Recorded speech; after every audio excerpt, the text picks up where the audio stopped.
Sir நான் போய் பார்த்தப்போ வாயில நுர தள்ளி கிடந்தாங்க.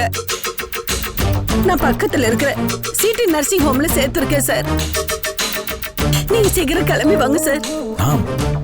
நான் எப்படி நான் வீட்ல இருக்கேன். என்ன சார் விளையாடுறீங்களா?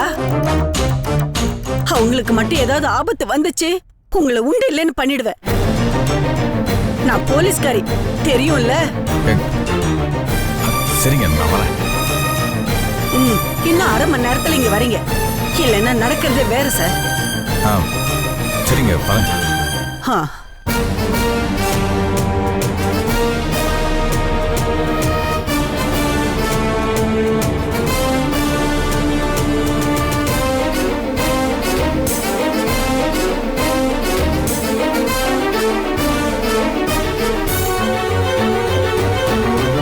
சார் ஒரு முக்கியமான வேலை, நான் கிளம்புறேன்.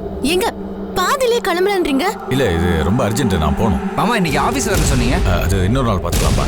அப்படி என்ன உங்களுக்கு இப்போ முக்கியமான விஷயம்? இல்ல என் ஃப்ரெண்டு மகேஷ்னு ஒருத்தன், அவனுக்கு திடீர்னு ஹார்ட் அட்டாக் வந்துருச்சான். ஹாஸ்பிட்டல் அட்மிட் பண்ணிருக்காங்க. நான் உடனே போய் நான் கிளம்புறேன்.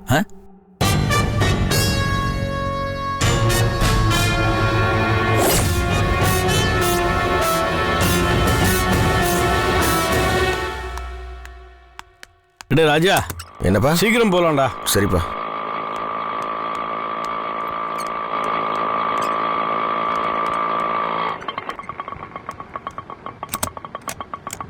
இந்தாங்கண்ணே. சரிங்கம்மா. ஏலே இறங்கு.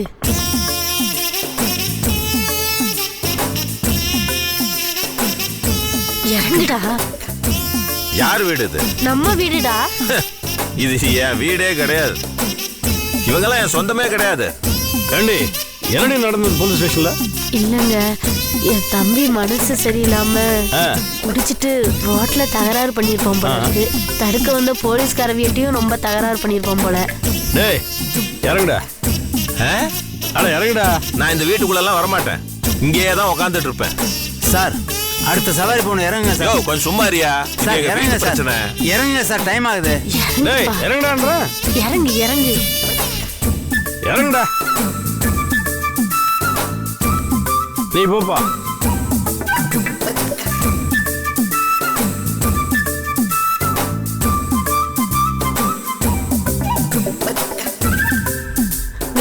நடு ரோட்ல இருந்து பஞ்சாயத்து பண்ணிட்டு இருக்காத. எதுவா இருந்தாலும் வீட்டுக்குள்ள போய் பேசலாம். அக்கம் பக்கத்துல இருக்கிறவங்க நம்ம குடும்பத்தை பத்தி அசிங்கமா நினைக்க மாட்டாவ?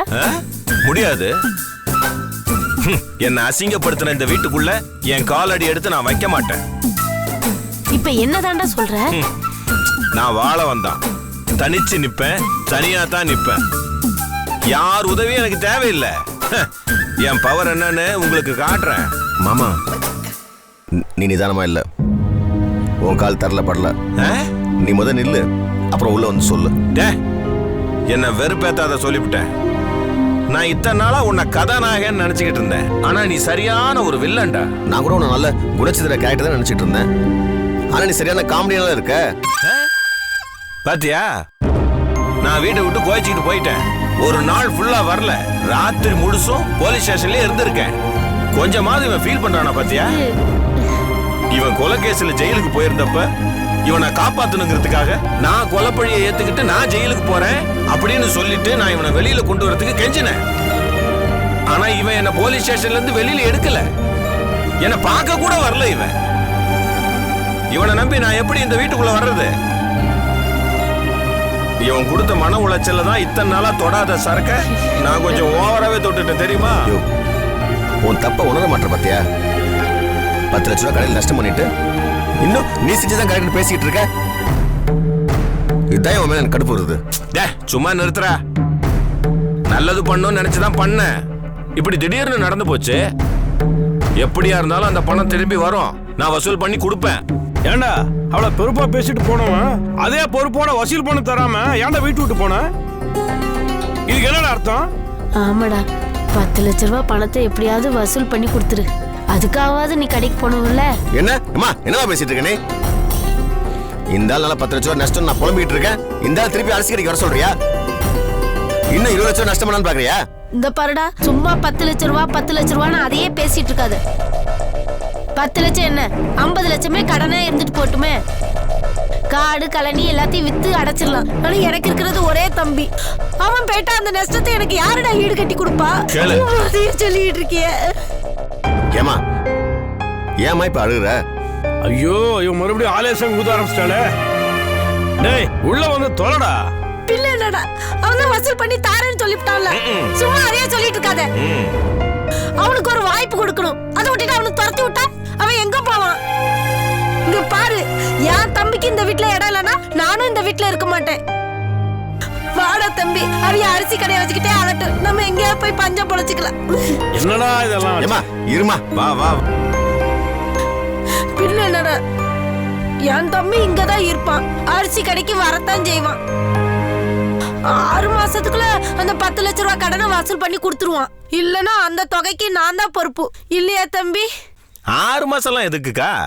3 மாசத்துல நான் வசூல் பண்ணி கொடுக்குறேன். எனக்கு 30 பொம்பளைங்க கஸ்டமர் இருக்காங்க தெரியுமா? அந்த வார்த்தையை சொன்னது தானே போலீஸ் ஸ்டேஷன்ல வச்சு அந்த குமுறுனாங்க. சொல்லி தொலைக்காதடா.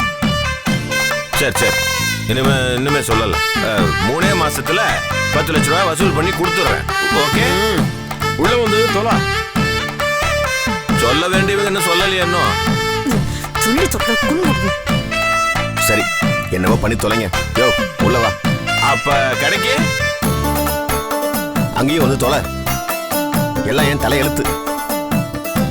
அந்த பயம் இருக்கட்டும். சும்மா என்னத்தடா குடிச்சு தொலைச்ச? ஒரே நாட்டம். என்ன இளவ குடிச்சியோ? முதல்ல வந்து குளி. உனக்கு பிடிச்ச நல்லி எலும்பு குழம்பு வைக்கிறேன். நல்லி எலும்பா? அந்த பயம் இருக்கட்டும். புடிச்ச புடியில நினைச்ச கொள்கையில பிடிவாதமா இருந்து ஜெயிச்சிட்டோம்ல. வீட்டுக்கு வா, கடைக்கு வான்னு எல்லாரையும் அப்படியே கெஞ்சி கதற வச்சிட்டோம்ல. வாழ வந்தானா கொக்கா? யாருகிட்ட பேசுறீங்க? பிச்சு புடுவா பிச்சு. சுடுதண்ணி போட்டாச்சா?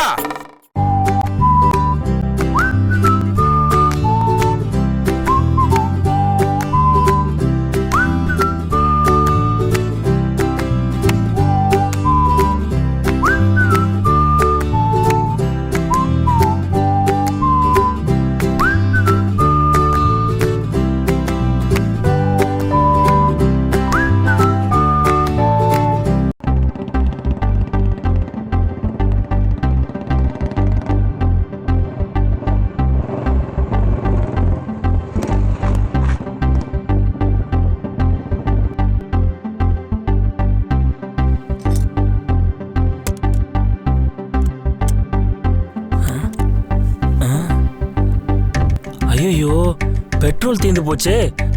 ச்சே, நேத்தே போட்டிருக்கணும். சோம்பேறித்தனம் பார்த்து ரிசர்வ்ல ஓட்டுனது இப்போ காலை வாரி விட்டுருச்சு.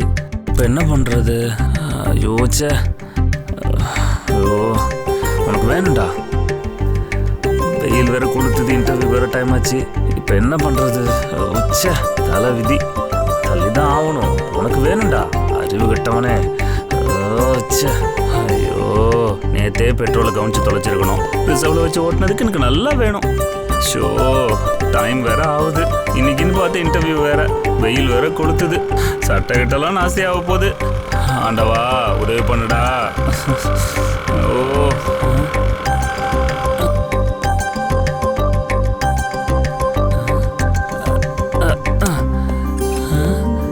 நிமி. என்ன மிஸ்டர், என்னாச்சு? நல்ல வேளை தெய்வம் மாதிரி நீ வந்தமா. அப்படியா? என்ன வரம் வேண்டும் என்று கேள் பக்தா. ஒரு 1/2 லிட்டர் பெட்ரோல் வேணும். அடிச்சி சாமி கிட்ட கேக்குற வரமா இது? நீ இத்தனை நாளா ஏன் உருப்படாம இருக்கன்னு எனக்கு இப்பதான் புரியுது. டேய் நானே டென்ஷன்ல இருக்கேன். வண்டியில பெட்ரோல் ரிசர்வ்ல விழுந்தது தெரியாம நான் பாட்டுக்கு வண்டியை ஓட்டி. இப்போ பெட்ரோல் காலி ஆயிடுச்சா? பெட்ரோல் இல்ல, என் வாழ்க்கையே காலியாக போகுது. முக்கியமான இன்டர்வியூ லேட்டா வேற ஆகுது. இப்போ நான் என்ன பண்ணணும்? ஒண்ணும் இல்ல, நான் இங்க வண்டியை ஓரமா விட்டுட்டு வரேன். நீ என்ன பெட்ரோல் பங்க்ல டிராப் பண்ணிரு. ஹே, நானே உன்னை டிராப் பண்றேன். ஏய் அதெல்லாம் சரி வராது. வண்டி எப்படி நான் இங்க தனியா விட்டு வர முடியும்? நீ என்ன பெட்ரோல் பங்க்ல டிராப் பண்ணு, நான் மேனேஜ் பண்ணிக்கிறேன். சரி வா. ஒரே நிமிஷம்.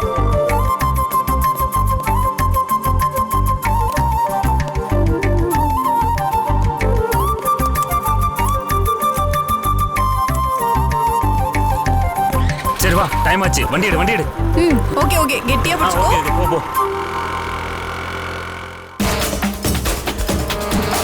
மேடம் சொல்லுங்க சார். கவிதான்னு ஒரு பேஷண்ட். அது அங்க போங்க சார்.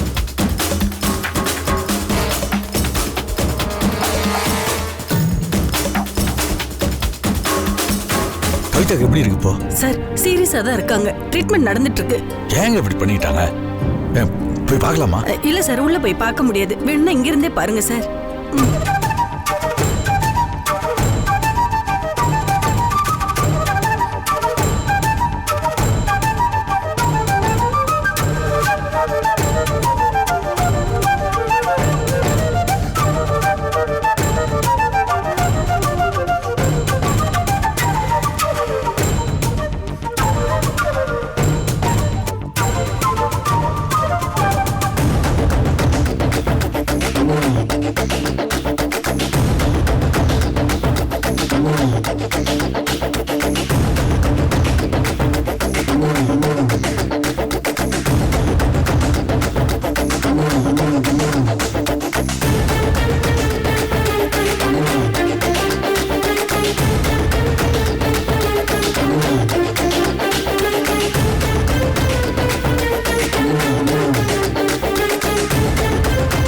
சிஸ்டர், ஐசியூ வார்டுல யாரும் அட்மிட் பண்ணிருக்காங்க? கவிதான்னு ஒரு போலீஸ்காரமா அட்மிட் ஆயிருக்காங்க.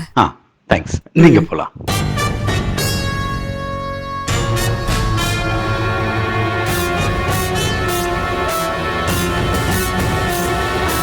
சார் இந்தாங்க சார் கடுதாசி. என்னது?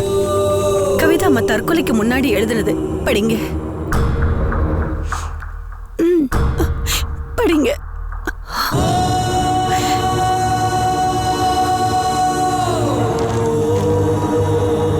அன்புள்ள சுப்பு,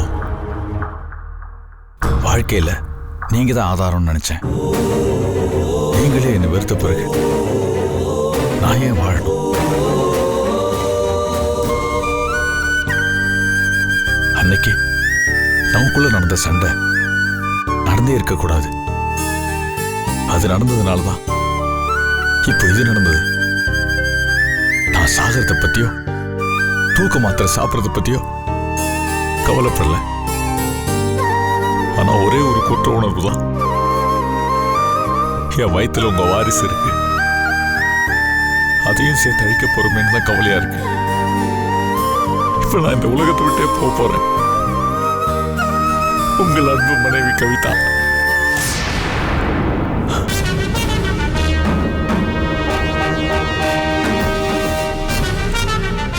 சார் நீங்க இங்க வந்தீங்க? ஒரு ஆக்சிடென்ட் கேஸ் விசாரிக்கிறதுக்காக வந்தேன். இங்க வந்ததுக்கு அப்புறம் தான் சொன்னாங்க கவிதா மாத்திரை சாப்பிட்டாலும் அட்மிட் பண்ணிருக்காங்கன்னு. ஒரு சந்தேகத்துக்காக தான் வந்தேன். இந்த லெட்டர் அதுக்கு சாட்சியா இருக்கு. சார் இதை என்கிட்ட கொடுத்துருங்க சார். இருங்க சுப்பு, கவிதா இப்ப கர்ப்பமா இருக்காங்களா? அவங்க கர்ப்பத்துக்கு நீங்க தான் காரணமா?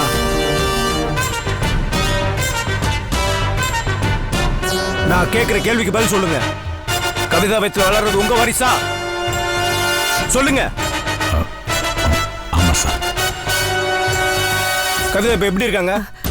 சீரியஸா தான் சார் இருக்காங்க. ட்ரீட்மெண்ட் போயிட்டு இருக்கு. சார் நீங்க ஏன் சார் இதுல இன்வால்வ் ஆகுறீங்க? நான் பாத்துக்கிறேன் சார். இதை என்கிட்ட விட்டுருங்க சார், நான் இருக்கேன்ல சார். என்ன கனகா, நீ எப்படி சொல்ற? தற்கொலை முயற்சி பண்ணிருக்கிறது நம்ம முன்னாள் அதிகாரி. அவங்க ஒரு பிரச்சனைனா நாம தான் முன்ன இருந்து அவங்களுக்கு சப்போர்ட் பண்ணணும். ஆமா சார், ஆனா இந்த லெட்டர் என்கிட்ட இருக்கட்டும். கவிதா ஒருவேளை பொழைச்சிட்டா நான் இதை கிழிச்சு போட்டுறேன். ஒருவேளை பொழைக்கலன்னா ஒன்ன கிழிச்சிருவேன். Be careful.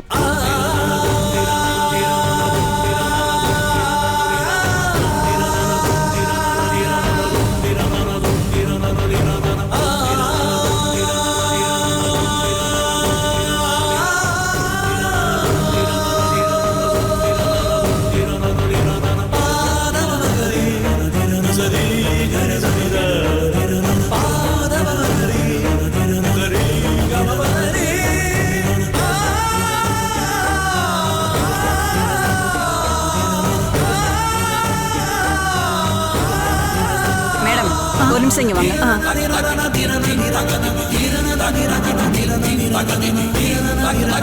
கவிதா ஒருவேளை பொழைச்சிட்டா நான் இதை கிழிச்சு போட்டுறேன். ஒருவேளை பொழைக்கலன்னா ஒன்ன கிழிச்சிருவேன். Be careful.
சரி சகல, நமக்குள்ள என்ன? நீ எப்படிங்க? என்ன சொல்றது, உன் வாழ்க்கை இப்படி ஆயிடுச்சு. ஒரு அழகான பரோட்டா மாதிரி இருந்தீங்க, அதுல மசாலா சால்னா போட்டு குத்து குத்து குத்து குத்து குத்திட்டானுங்களே. என்ன பண்றதுன்னு எனக்கு ஒன்றும் புரியல. சகலைக்கு அடி மேல அடி, எல்லாத்துக்கும் ஒரு விலை இருக்குது. விசாரிச்சு பார்த்தேன், கவிதா தற்கொலை முயற்சி பண்றதுக்காக தூக்க மாத்திரை சாப்பிட்டாலாமே. எத்தனை தூக்க மாத்திரை சாப்பிட்டா தெரியுமா? 27. கவிதாவோட வயசு 27, அவ சாப்பிட்ட தூக்க மாத்திரையோட எண்ணிக்கை 27. சாகும்போது கூட சில பொண்ணுங்களுக்கு ஒரு மேட்சிங் தேவைப்படுதோ. எந்த நேரத்துல எதை பத்தி பேசுறேன்னு தெரியாம பேசி பயங்கர. எல்லாத்துக்கும் ஒரு வேலை இருக்குது சகல. வேலையா? ஆமா, அந்த இன்ஸ்பெக்டர் எதுக்காக இங்க வந்துட்டு போனா? கவிதா எழுதின லெட்டர் வேற கொடுத்து அனுப்பிட்டீங்க. ஏன் கொடுத்து அனுப்பிச்சீங்க? நான் எங்கேயா கொடுத்தேன்? அவரா வந்தாரு, மிரட்டினாரு, லெட்டர் வாங்கிட்டு போயிட்டாரு.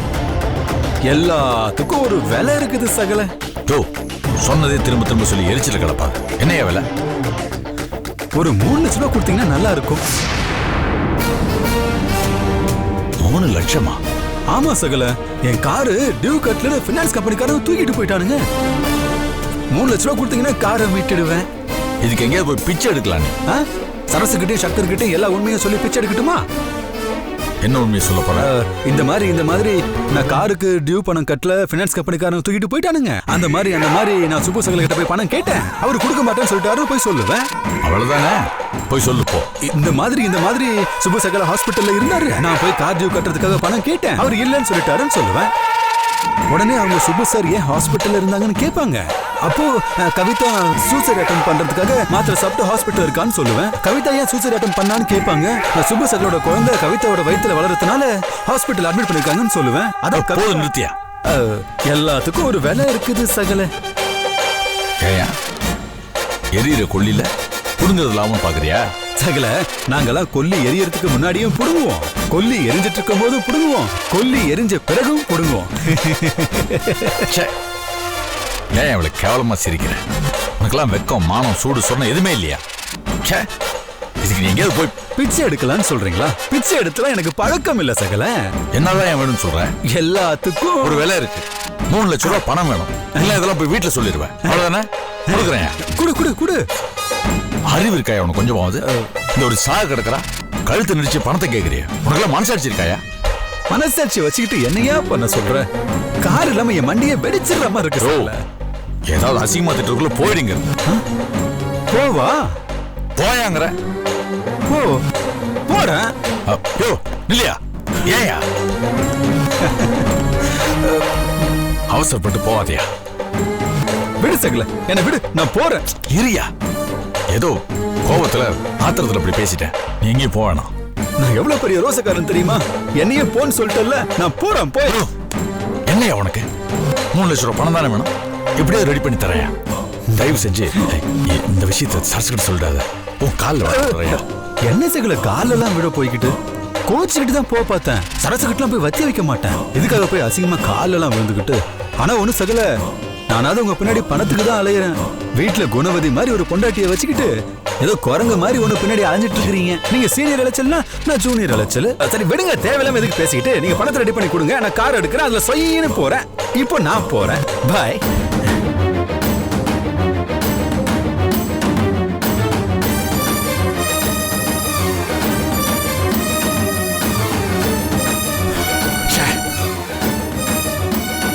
கொஞ்சம் சபலப்பட்டு குடிக்கு அடிமையாய் போதையில செஞ்ச தப்புக்கு உன் வாழ்க்கையில் நீ எவ்வளவு தூரம் அசிங்கப்படுற, எவ்வளவு அவமானப்படுற. இதுக்கு நீ செத்து போயிடலாம், செத்து போயிடலாம், செத்து போயிடலாம், செத்து போயிடலாம், செத்து போயிடலாம்.